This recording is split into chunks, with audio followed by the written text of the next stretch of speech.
by my grandfather, J.B. Eno. Uh-huh. So he's my original father. Uh-huh. And your grandmother's name?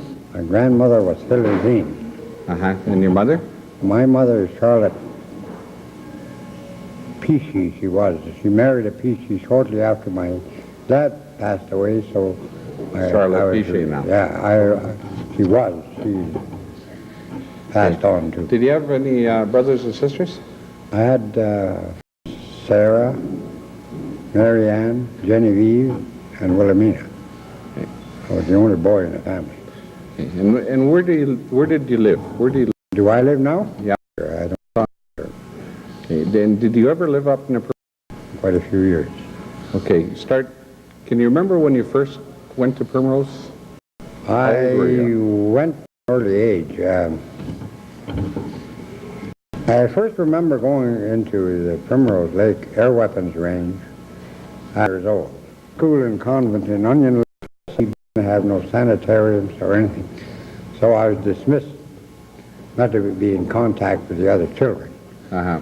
So I went up north on the trap line with my grandfather because I would say that it was our winter home. That was when you went up there, was it just you and your grandfather, or was his no, wife the whole along? family moved up there. The whole, my grandmother and the children. How many other children were there? Well, there was Wilhelmina and Genevieve. Uh-huh. How old were they then? I would say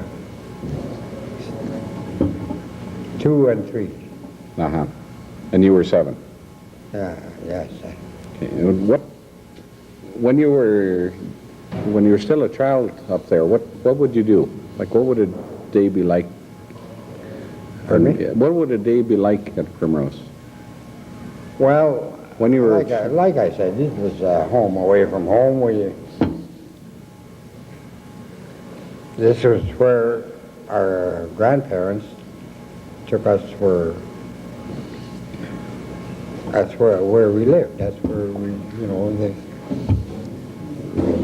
he hunted and trapped. He hunted, killed a lot of caribou. This is where we got our meat. Uh-huh. What area was that? I was in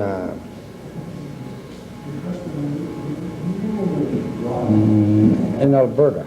On the Alberta side? Yes, just on the Saskatchewan-Alberta boundary.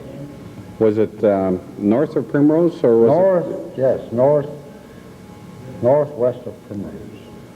Okay, and was it within what's now the bombing range, or was it north of it? Half of the registered land that my grandfather owned was in Air Weapons Range, and the other half was out. According to the map. Uh-huh. Did you ever... The stamping grounds covered a lot more than that. Uh-huh. His original stamping grounds, because he was originally up there before the Meridians or anything came. That would be, when you say before the Meridians came, was that before Alberta and Saskatchewan became provinces? Long before that. And probably his father before. Is that area traditional to the Chippewyans? Yes, it always has been. How far back do you think they go? I would say since time immemorial. That was where they wintered. I suppose before the coming of the white man, they were probably nomadic to a certain degree. And in the winter time, they went into the Primrose Air Weapons Range. And what about summers? Before the reserve? Summers, and then they came back south on the prairies. Uh-huh. Especially after the treaties were signed and the reserves were formed. So they would winter in the Primrose Range, and then they would summer out in the prairies. Mostly, yeah. Most families were the same. This reserve, was it, they tell me that earlier it used to be prairie instead of being treed. This is what I understand. What, did you get involved in trapping yourself? Yes, I worked, that was my Like how old were you when you started Well, regularly working in trapping? like I say, I first went up there when I was 7 years old, and this was only for one winter. That's in the air weapons, what's it now, the Yeah. air weapons range. So the following year, I went back to school, Uh-huh. and then I left school when I was 15, What grade did you reach? grade 7. Grade 7? What school was it? St. Anthony's in Onion Lake. Onion Lake? And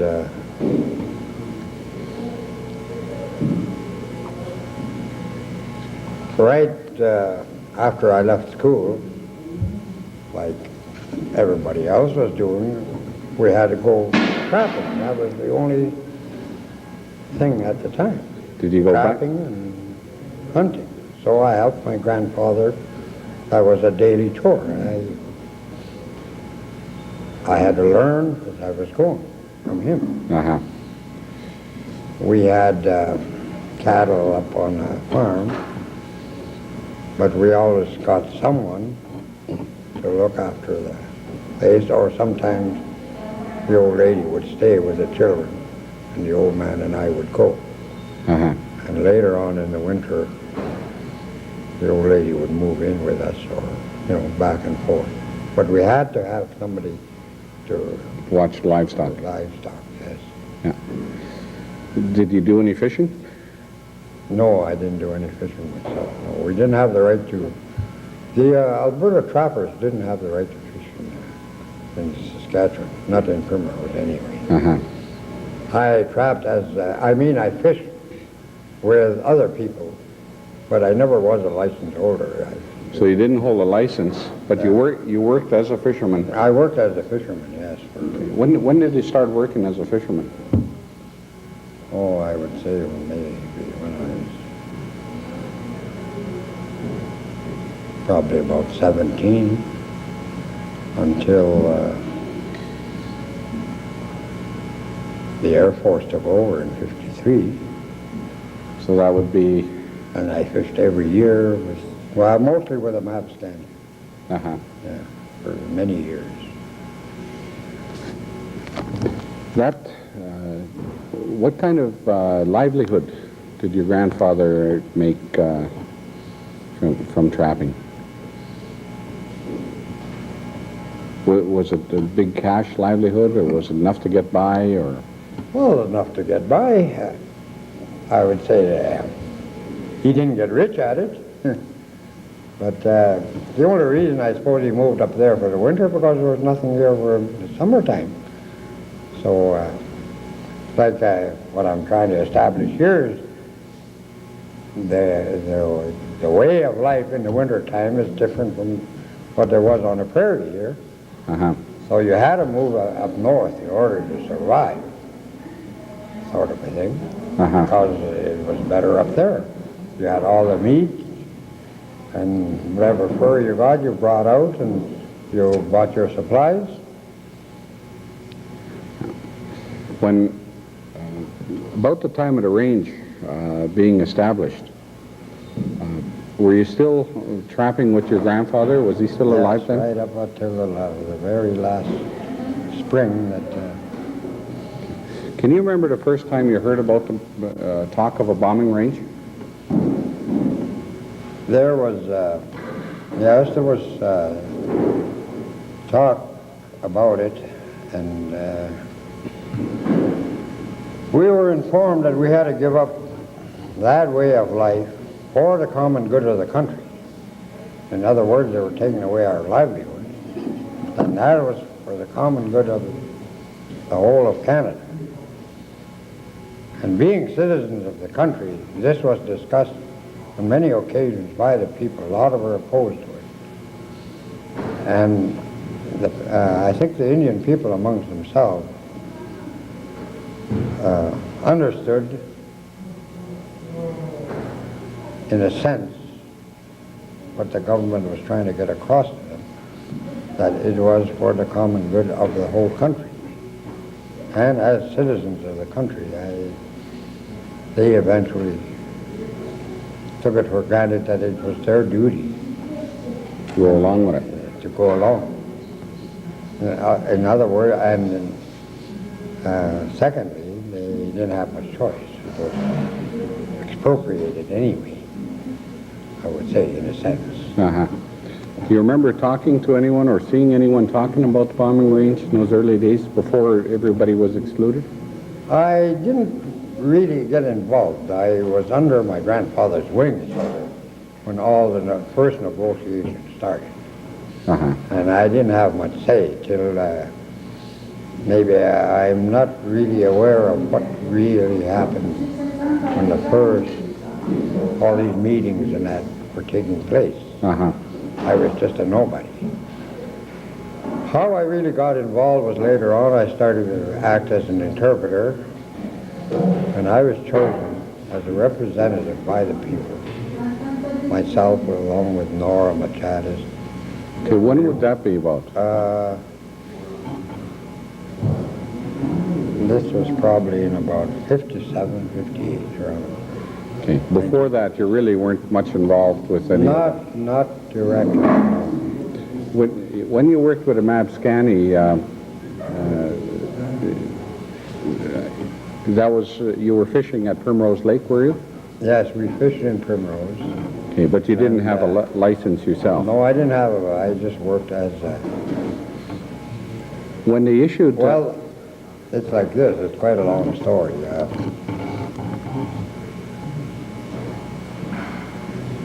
We kind of, our farm kind of deteriorated after we lost the right to trapping because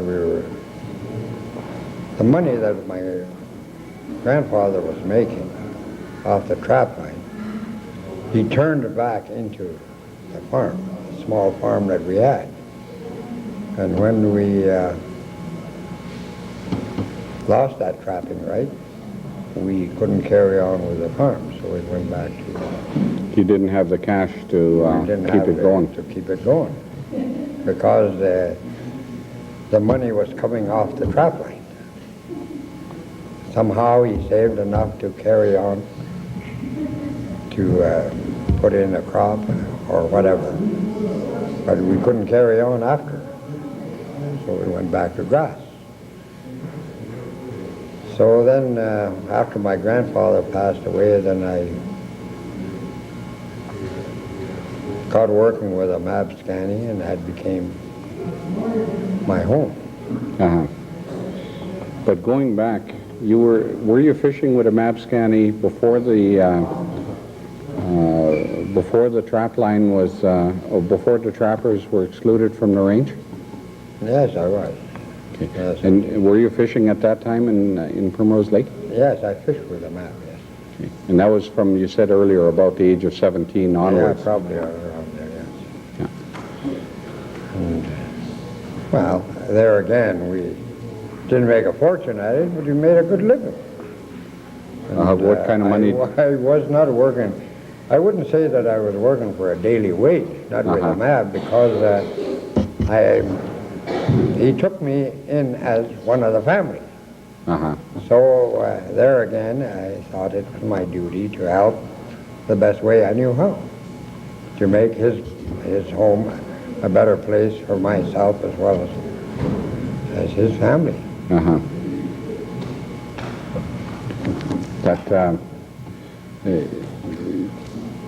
he was fishing a little differently from the others. He was running his own outfit at Primrose, wasn't he? Yes, he was fishing his own. Like he would hire people to work. Yeah, he hired me. I was working for a wage in a sense, and he hired other people. I'm sure that we had other people working with us that he was paying wages to. But I, being part of the family, was quite different.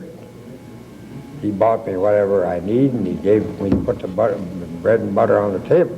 That's what I was interested in. It was more like a family member than an employee or business partner.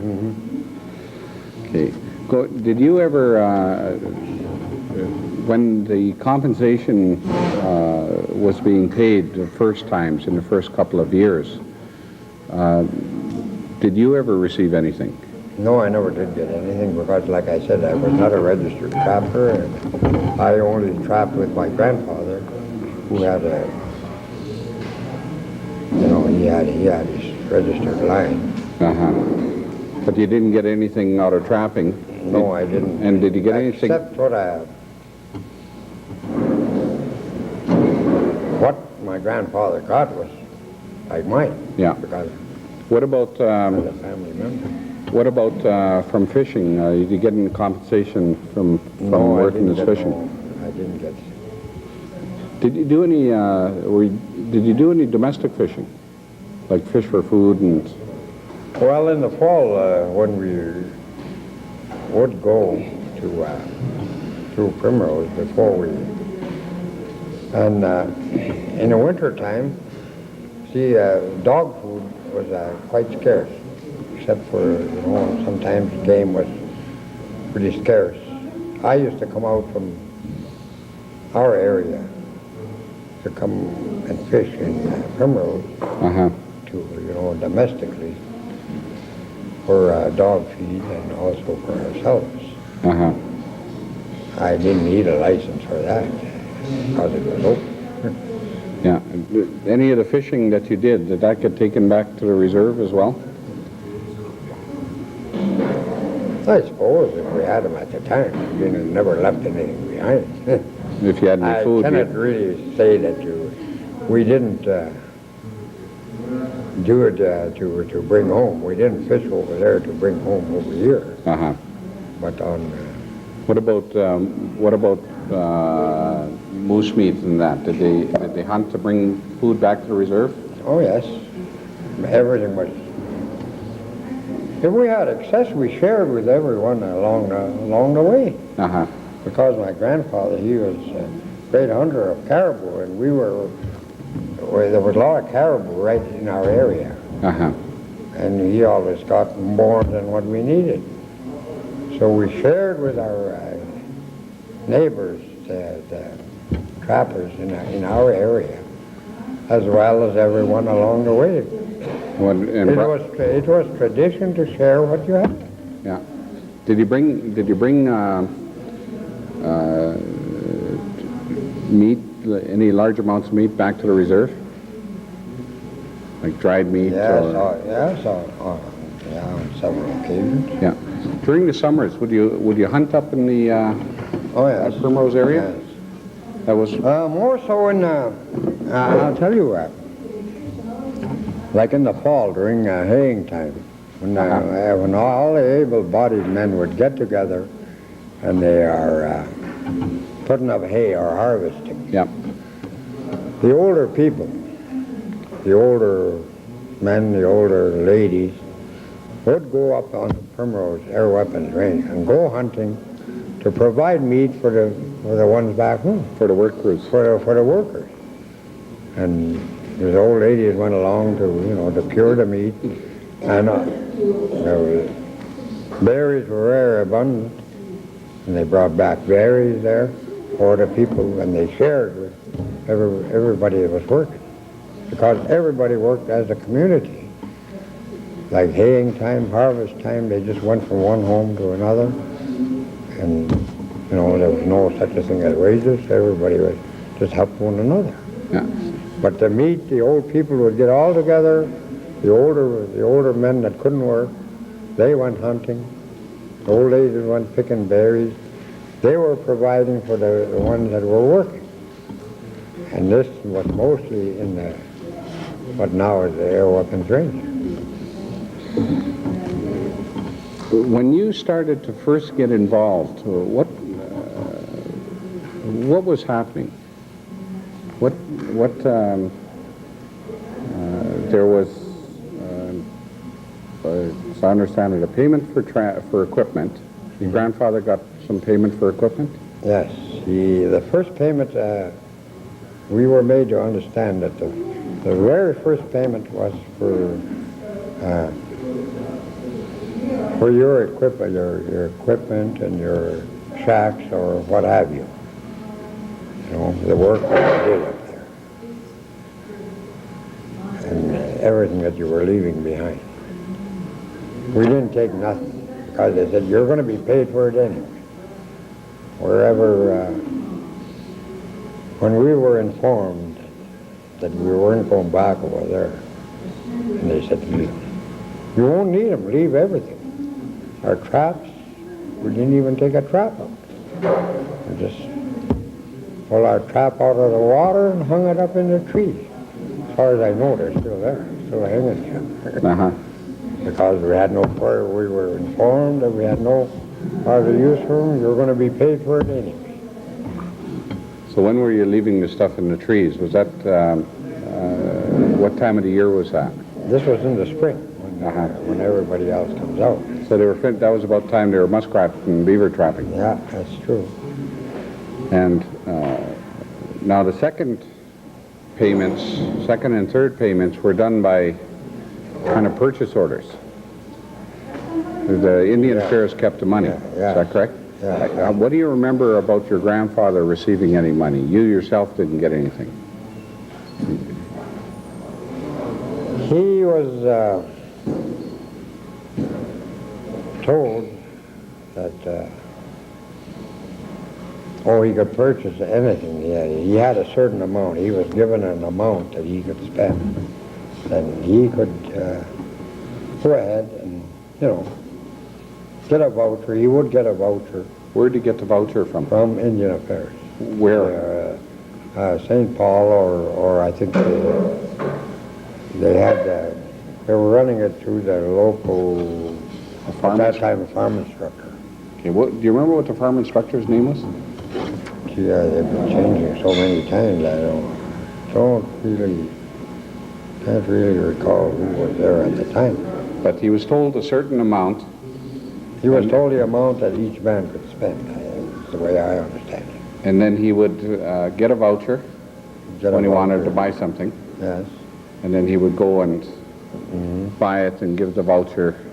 That's true. You either brought the dealer, or whatever the case might be, and you got your purchase order right there. Okay.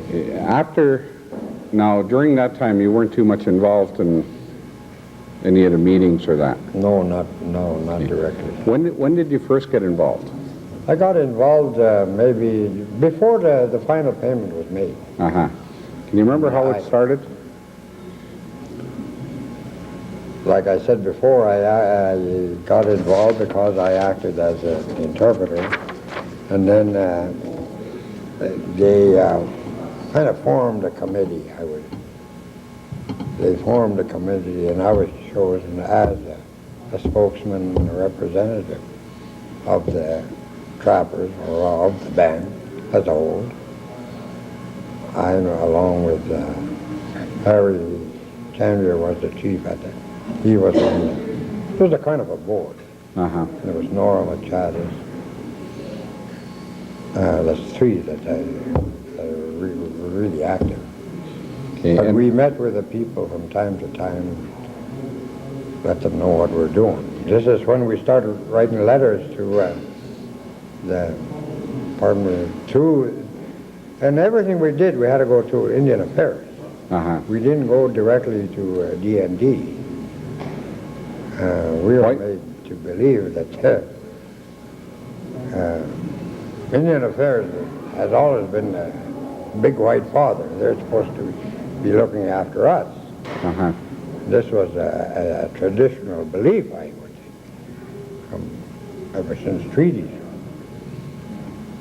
So any negotiations we had to go through Indian Affairs, and they relayed our complaints or whatever.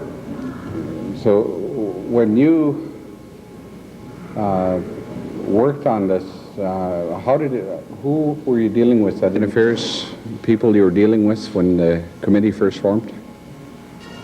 Indian Affairs people? Yeah. Stan Knapp, the name of the #1 man in St. Paul at the time. Do you remember if Eklund was around in those days? Eklund, I had no personal dealings with, but I knew him as when he was talking with the trappers and that. But I was not involved in, not directly with that, not myself. When he was talking with the trappers, that was earlier, before the, or when the range was first being set up? Yes, I was not involved in it at that time. Can you remember what he was saying to the trappers? That you heard? Well, I think the original deal, and this has always been emphasized, that the Air Force had asked for the land for 20 years. And that after the 20 years, the land was to revert back to the original trappers. And if the Air Force still were going to occupy it after the 20 years, there was supposed to be further negotiations as to how to compensate the people. Okay, and you remember, do you remember that from when listening to Eklund talking? No. I remember this from what I gathered from the trappers and the older people. Talking amongst themselves. Talking amongst themselves as to the promises that they were given. Yeah. And I understand also that everything was oral. Nothing was put on paper. Uh-huh. Okay, when this committee formed, it was Chief Harry Jarvie, yourself, Nora Machatis. Why was the committee formed? What was the reason? The reason why they stopped payments on this, and the 20 years had been, and it seemed like there was nothing farther being done. When you say they stopped payments, when was that? That was after I think the third payment. Third payment or the second? Well, third, if you're counting the traps. Yes. And then 2 years. Yes. Okay. Okay, and there's quite a bit of time elapsed. Now, how were the people then? How were the people getting by then? They weren't trapping anymore. They weren't trapping anymore, and they were having, it was very difficult because the payments for the trap lines also stopped. And some of them tried their hand at farming or ranching, what have you, with the original payments. And when the payments were stopped, they couldn't carry on any longer. So they start selling off in order to live, they sold off their machinery for maybe half price what they paid for it. Eventually, everything went up. Is this about the time you said your grandfather wasn't farming after a while? Is this about the same time? Well, yeah, this is about the same time. Were there some people that were able to stay in farming?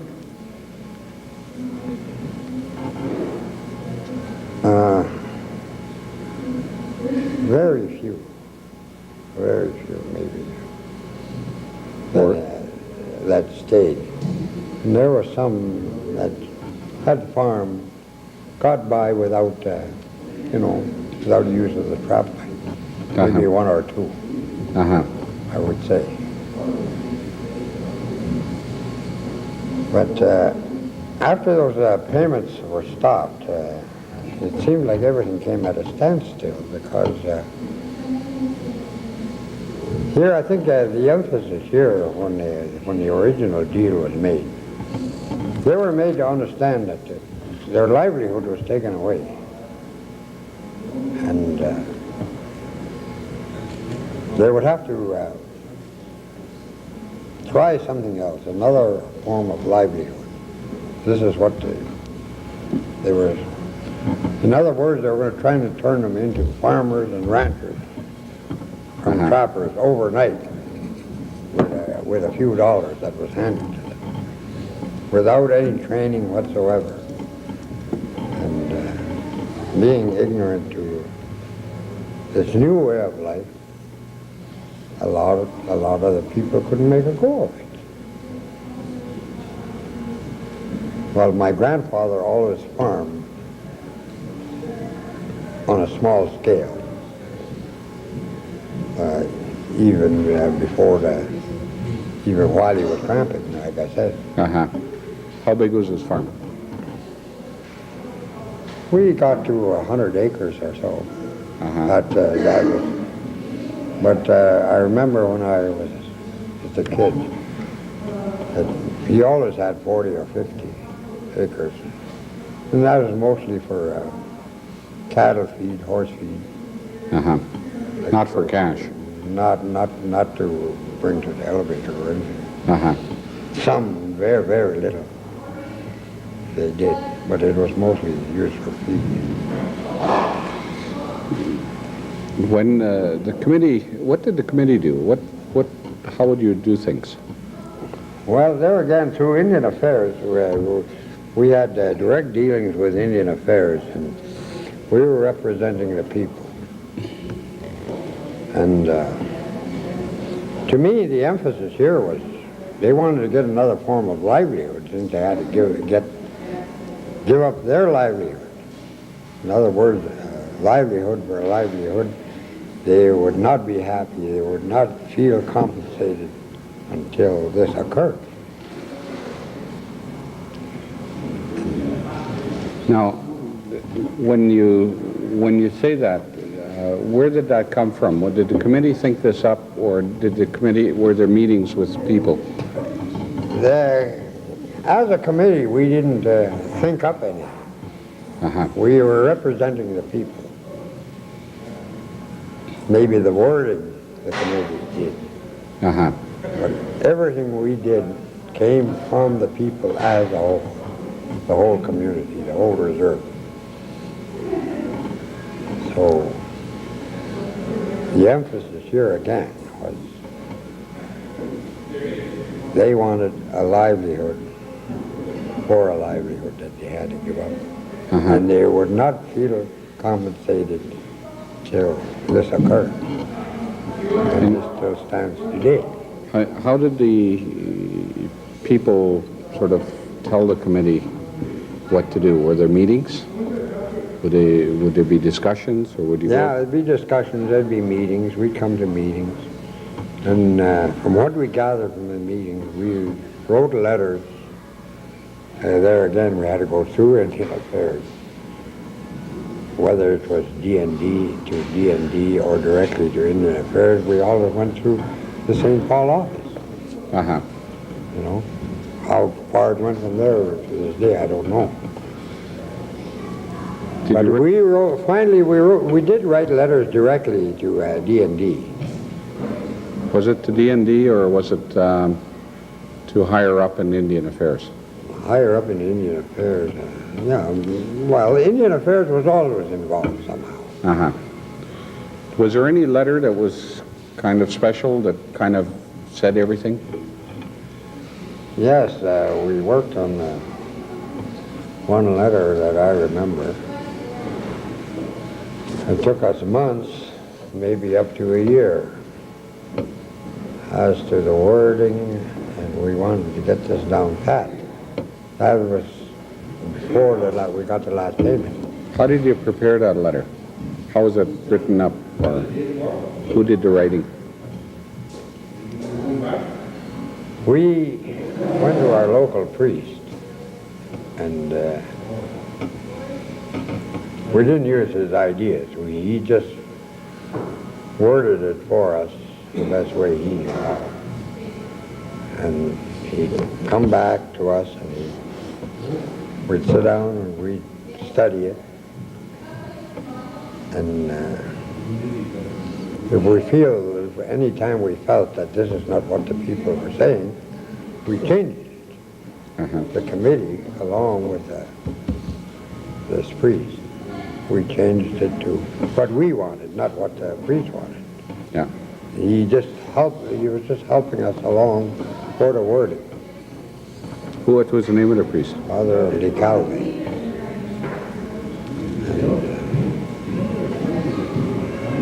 He did this on his own time. So did I and Nora. Uh-huh. Like I said, I never got a cent of compensation. That letter, you said you worked on it for months, maybe even a year. Was that do you think that that letter, was that, when you finished, were you satisfied that letter said what the people were saying? Yes, we came back to the people and we explained exactly what we put in the letter. And we even got the okay to forward it because everybody seemed satisfied. They approved of that letter? They approved. And then we That was in a meeting? This was in a meeting. The committee always came to the meeting. We as a committee, as representatives of the band, never did anything without the people. We didn't go and write letters and forward it on our own.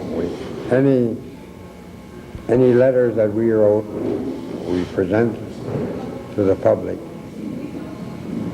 We explained the way we knew how, what the letter was saying. If they wanted any changes, we made the changes before we forwarded. Who signed that letter?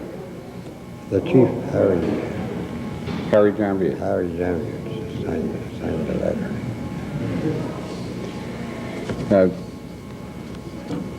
After that letter was sent, what happened? Things started to move a little bit. I think we egged them enough that something had to be done. So we were told that there would be another payment. Was anybody else getting active and trying to see that the Indians were getting paid? Do you remember anybody else talking about the Indians getting their payments? The Indian Association or the merchants? The Indian Association are representatives of all the people in Alberta.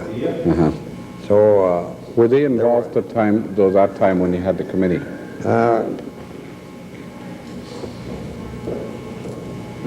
Yes, to a certain extent, because the Indian Association was approached to represent the people of Cold Lake, and they wanted support from the association as to dealing with the government to get farther money. And at that time, Indian Association had a lawyer. Her name was Ruth Gorman. She met, I think, on at least I can recall on 2 occasions with the people. Now, when were her meetings? Were they before the first payments? When the range was first set up? I think before I only recall after the committee was formed, before the final payment. This is when she got it. But what did she do? She, as a lawyer for the Indian Association, she relayed to the government what we were asking. But she wasn't your lawyer. She was the Indian Association's lawyer? But as members of the Indian Association, she represented us in that way. Not directly for the Cold Lake Band. But you didn't hire her as a lawyer? No, we didn't hire her. But I think she took it upon herself as her duty, because a lot of the members of Cold Lake First Nation were members of the Indian Association of Alberta. We were part of the Indian Association of Alberta. Was she involved when the talk of the third payment came involved?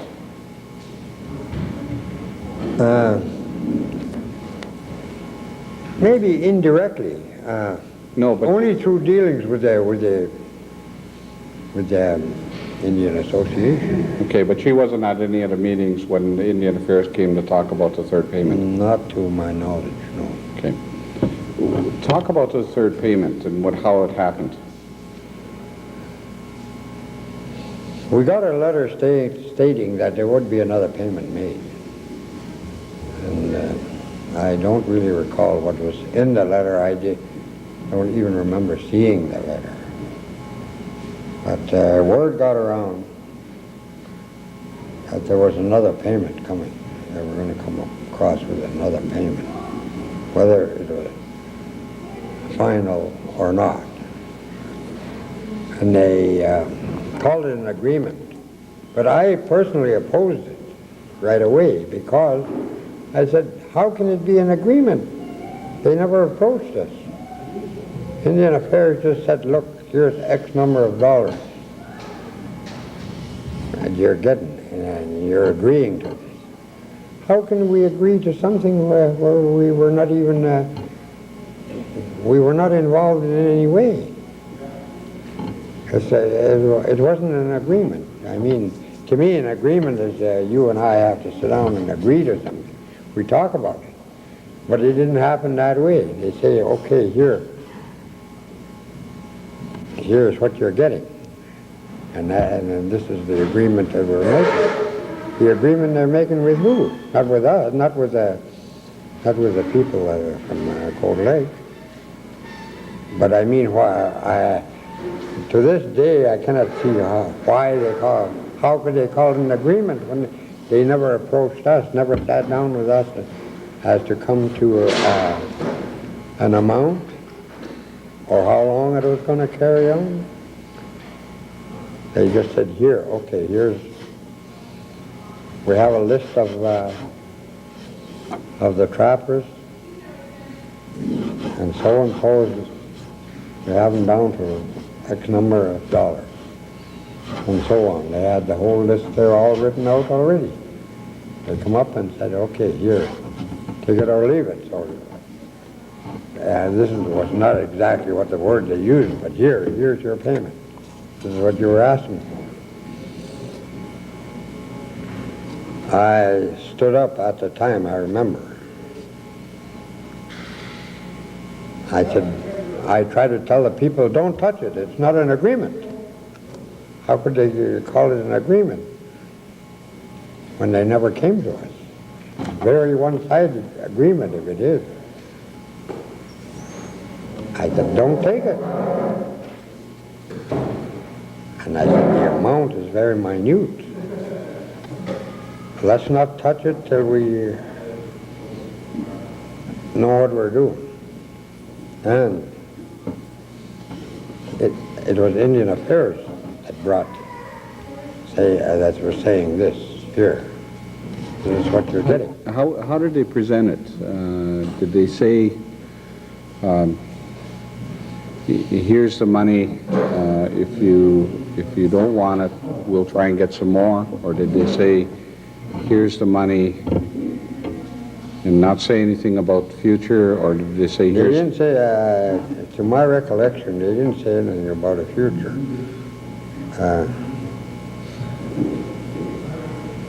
They come up with, I think on every occasion I can remember, and in their letters, I didn't even know what it meant at the time. They were called interim payments. Uh-huh. You know, for years later I found out what interim is. It's just like a down payment, right? Uh-huh. Interim is like temporary.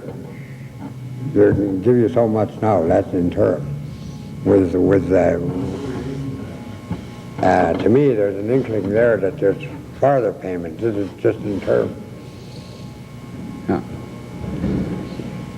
So anyway...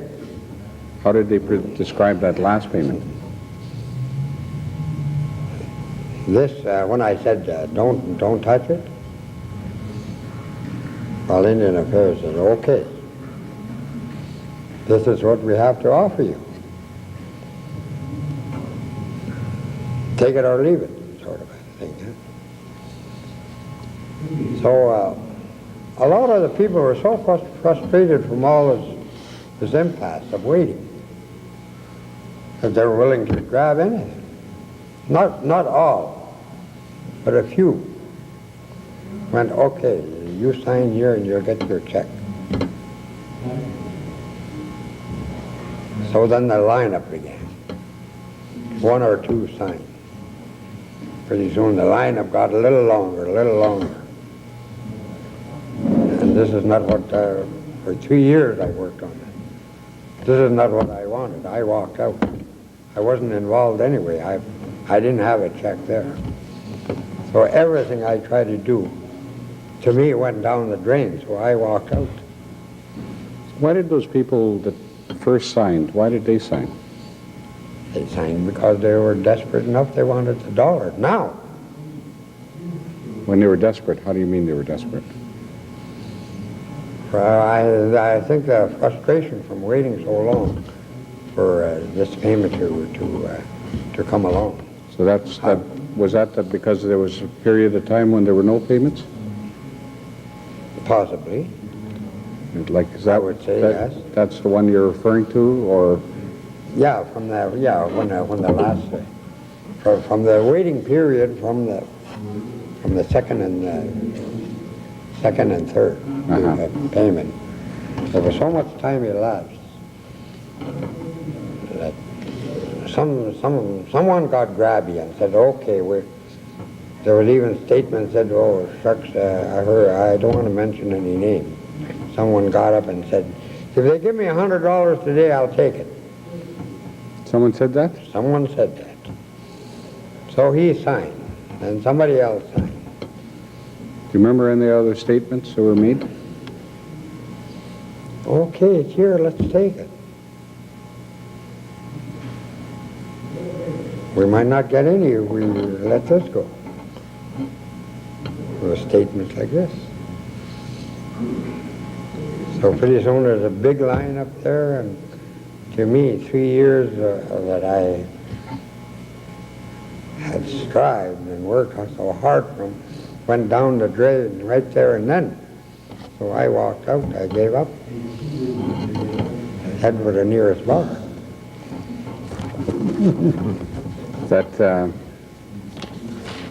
Do you remember when that meeting, the payment was made sometime afterwards, not at that meeting? Not at that meeting. Do you remember the time of the payment when the checks were actually given out? Were you around at all then? I was in the area, but not... You weren't getting any checks? I wasn't getting anything. I didn't get anything anyway. I think I got $50 from one man. Somebody shared it with you? Somebody shared it. Yeah, he said, I know you worked hard for this. Give me $50. That was all the payment I got. That was the thing that I got. That was on the committee work, though. Yeah, for the committee work. But as far as any settlement on the compensation for your being out there in Primrose or out fishing? No, I never got nothing out of it. My name is not even mentioned. Was your grandfather still alive then? Yes, he was. Did he sign? Do you remember? I think after everybody else.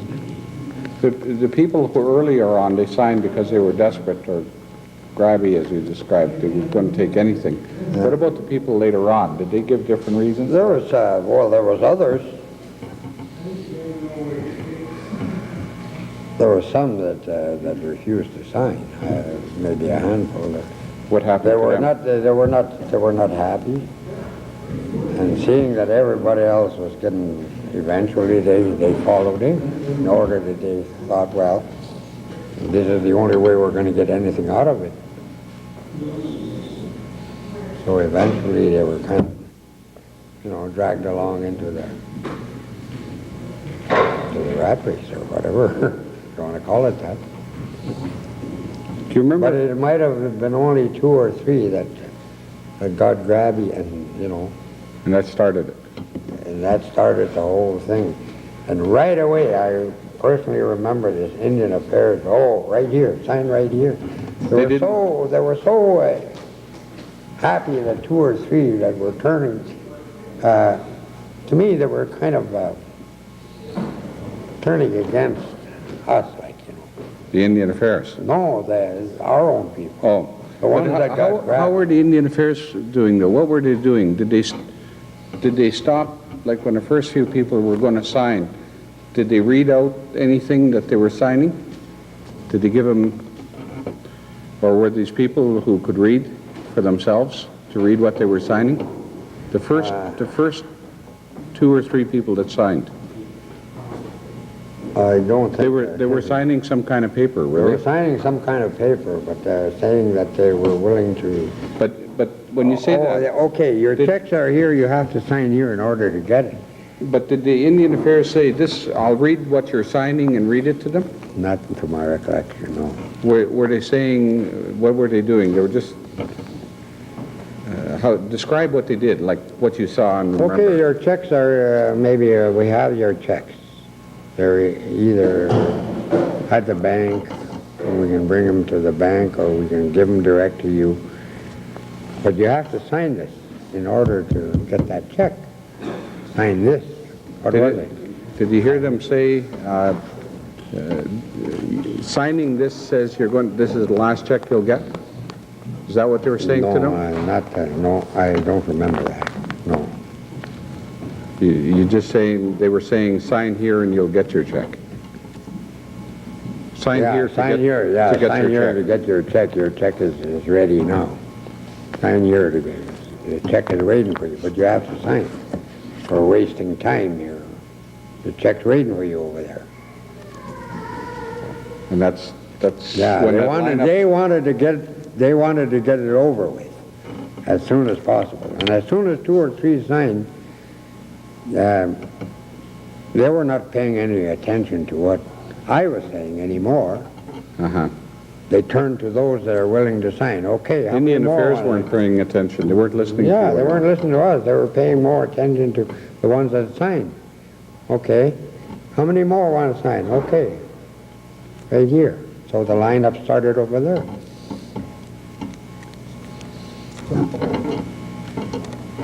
Do you see my point, though? You know what I'm trying to say. I see your point. Okay, well, I thank you. Sure, you're sure welcome. Yeah. And I'm sure that everything I've said, I would swear to this. This I didn't make up. Because to me, if there's going to be any farther payments as there were before, I'd be still left out anyway. Because I was not regarded as a trapper. Yeah. What I had originally, what I was thinking was that eventually, after my grandfather was gone, his trap line, being the only boy in the family, it would automatically refer to me. I could have, to this day, maybe make my living over there. This is how I feel about it. Do you have a trap line now? No. Okay.